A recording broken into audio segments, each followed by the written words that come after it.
I want to go into also one of the chapters too, the free market capitalism chapter. Talk about talking about that subject in a critical mind thinking book. Sure. Well, the first 75 to 80% of the book is all about the tools, techniques, and methods. But then I didn't shy away from the tough subjects. Before we go into that, I mentioned, because I talk about human-caused climate change, and I just use an engineering process to go through it all. Yeah. I go through a minimum wage laws, affirmative action. On the chapters that you're talking about, yes, Thomas Sowell, who's one of my favorite authors of all time, has written many books. One of his favorite book, and one of my favorites, is A Conflict of Visions. And so I have 4 chapters in the book. It started out as 1 chapter, but it just got too big. And it's 4 chapters, and it's called Conflicting Visions.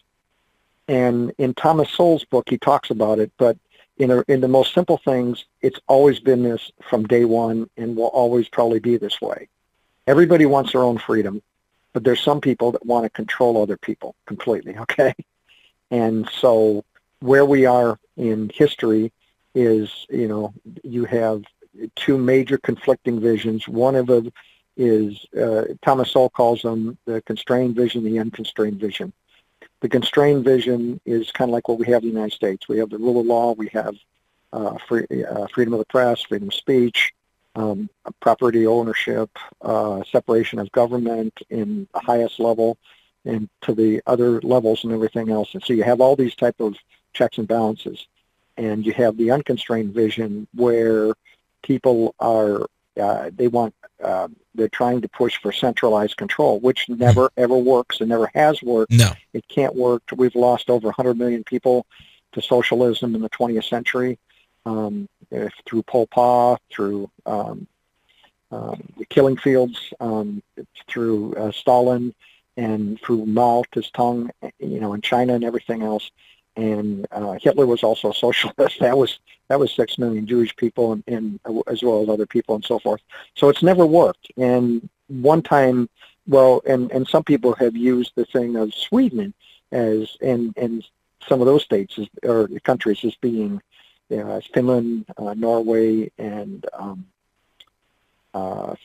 Norway, Finland, Sweden, and Denmark. Okay, and Sweden being the primary one. Well, between the 70s and 90s, they tried it out, but it works. It was so terrible that they dropped it. Okay, and they have now become. They are actually in the Heritage Foundation considered more free than the United States.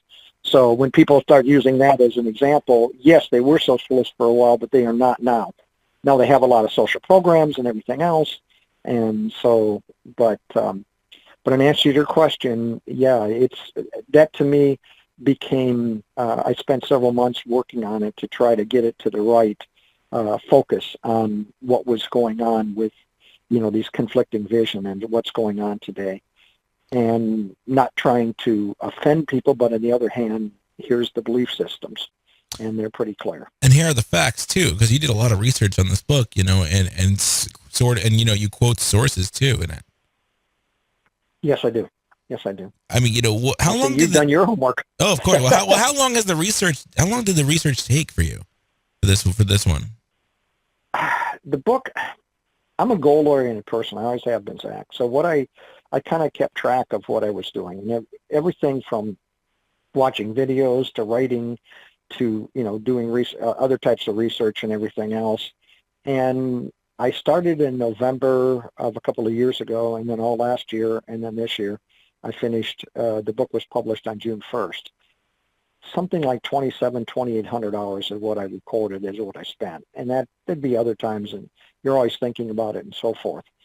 But that is, the actual writing itself, but it's not just the writing, it's you write it, you rewrite it again, and you rewrite it again. You try to make it as smooth and clear and crisp and everything else as possible so that it's very understandable. That's the way my brain works, is to try to break it down. As Einstein said, make it as simple as possible, but not simpler.